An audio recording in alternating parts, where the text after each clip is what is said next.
Good morning प्यारे विद्यार्थियों। रसायन विज्ञान की क्लास में मैं आप सभी का फोगाट क्लासेस के माध्यम से स्वागत करता हूं। प्यारे विद्यार्थियों, आज रसायन विज्ञान का चैप्टर 4 लेके आया हूं। चैप्टर 4 है भौतिक व रासायनिक परिवर्तन। नाम से ही पता चल रहा है physical changes and chemical change क्या होते हैं, उसके बारे में अपन स्टडी करने वाले हैं।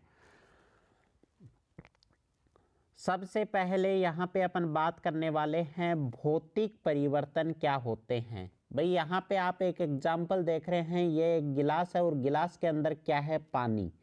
और पानी से किसका निर्माण हो गया, बर्फ का निर्माण हो गया। और बर्फ से फिर से क्या बन सकता है, पानी बन सकता है।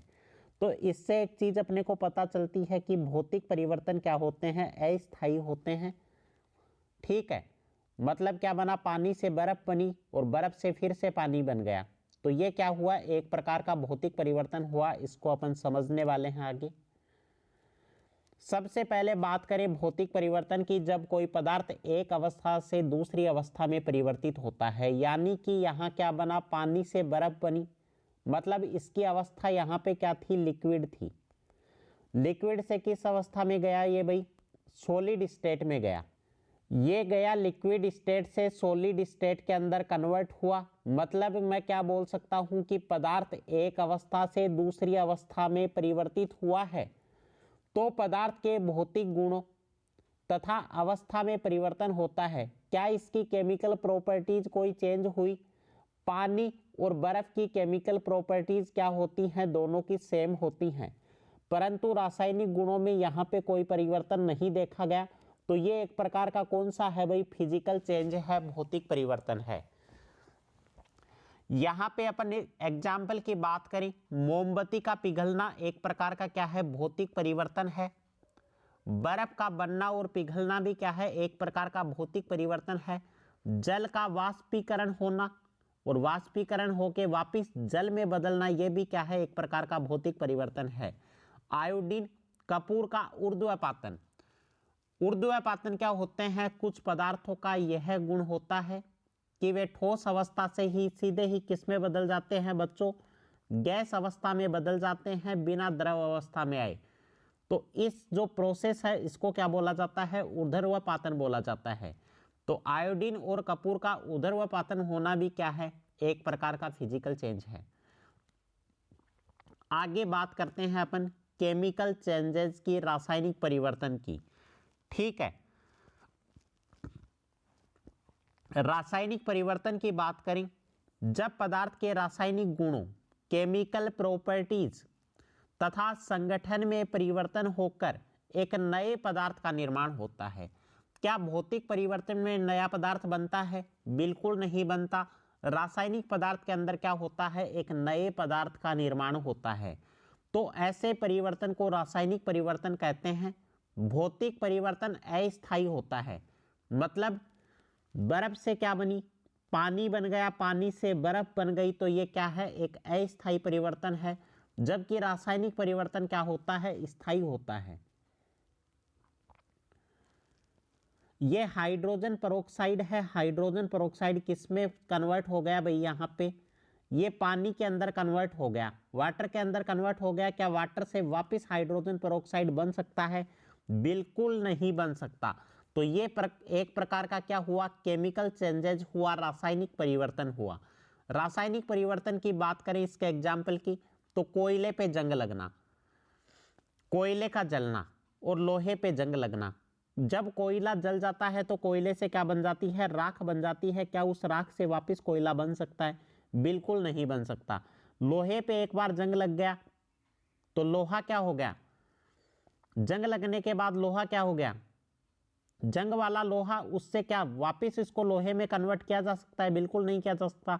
दूध से जब दही बन जाता है तो दही से क्या वापस दूध बन सकता है? बिल्कुल नहीं बनता। तो ये सारे के सारे जो चेंजेस हैं वो क्या होते हैं, केमिकल चेंजेस होते हैं, रासायनिक परिवर्तन होते हैं। ठीक है, अब बात करते हैं भौतिक व रासायनिक परिवर्तनों में अंतर। ये मैंने आपको एग्जाम्पल हैं वो मैंने आपको क्लियर कर दिए हैं। ठीक है, दोनों chemical changes of hydrogen peroxide into water, ये भी मैंने आपको बता दिया। अब अपन दोनों के अंदर अंतर देखने वाले हैं। भौतिक परिवर्तन क्या होता है? पदार्थ के केवल भौतिक गुणों जैसे उसकी अवस्था, रंग, गंध आदि में परिवर्तन होता है। केमिकल चेंजेस में क्या होता है? रासायनिक परिवर्तन से बनने वाला पदार्थ रासायनिक गुणों तथा संगठन में प्रारंभिक पदार्थ का पूर्णतः भिन्न होता है। भाई दूध का टेस्ट देखो और दही का टेस्ट देखो, दोनों का टेस्ट और दोनों का उपयोग, दोनों क्या है? एक अलग अलग चीज है। तो ये क्या है? एक प्रकार का रासायनिक परिवर्तन। परिवर्तन का कारण हटाने पर पुनः प्रारंभिक पदार्थ प्राप्त हो जाता है। जैसे इसको क्या है? पानी को टेम्परेचर कम किया और पानी का टेम्परेचर कम करते ही किस में कन्वर्ट हो गया? आइस में। टेम्परेचर वापिस अपन ने चेंज किया तो आइस किस में कन्वर्ट हो गई? पानी के अंदर कन्वर्ट हो गई। तो परिवर्तन का कारण हटाने पर पुनः प्रारंभिक पदार्थ प्राप्त हो जाता है। इसमें प्रारंभिक पदार्थ नहीं प्राप्त किया जा सकता। यह परिवर्तन अस्थायी होते हैं, यह परिवर्तन रासायनिक परिवर्तन स्थायी होते हैं। भौतिक परिवर्तन में नए पदार्थ का निर्माण नहीं होता है, इसमें नए पदार्थ का निर्माण होता है। दोनों के एक एक एग्जाम्पल दे रखे हैं। बर्फ से जल और जल से क्या बन गई? जलवाष्प बन गई। यहां पे लोहे पे जंग लगना एक प्रकार का क्या है? रासायनिक परिवर्तन है। अब बात करने वाले हैं उत्प्रेरक की।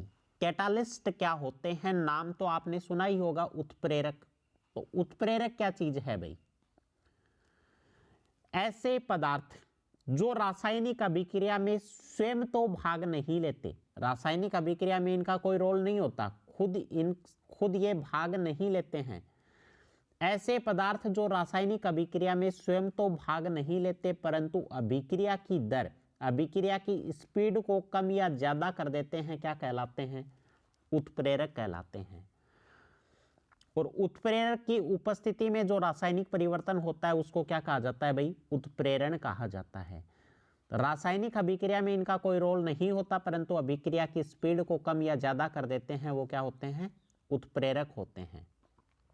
एग्जाम्पल की बात करें तो मूंगफली के तेल से निकिल उत्प्रेरक की उपस्थिति में हाइड्रोजनीकरण विधि से क्या बनाया जाता है भाई? वनस्पति घी, डालडा घी का निर्माण किया जाता है ना। आगे बात करें, हैबर विधि किसमें आती है भाई? अमोनिया निर्माण की विधि है हैबर विधि। हैबर विधि से अमोनिया का निर्माण आयरन उत्प्रेरक की उपस्थिति में किया जाता है तथा इसमें कुछ मात्रा में एमओ का मतलब क्या है? यहाँ मोलिब्डेनम उत्प्रेरक वर्धक मिलाया जाता है। तो ये हुई उत्प्रेरक की बात। तो आज की क्लास आपको अच्छी लगी होगी। अगर वीडियो अच्छा लगा तो वीडियो को लाइक और चैनल को सब्सक्राइब करना ना भूलें। धन्यवाद साथियों। जय हिंद, जय भारत। जुड़े रहिए फोगाट क्लासेस के साथ।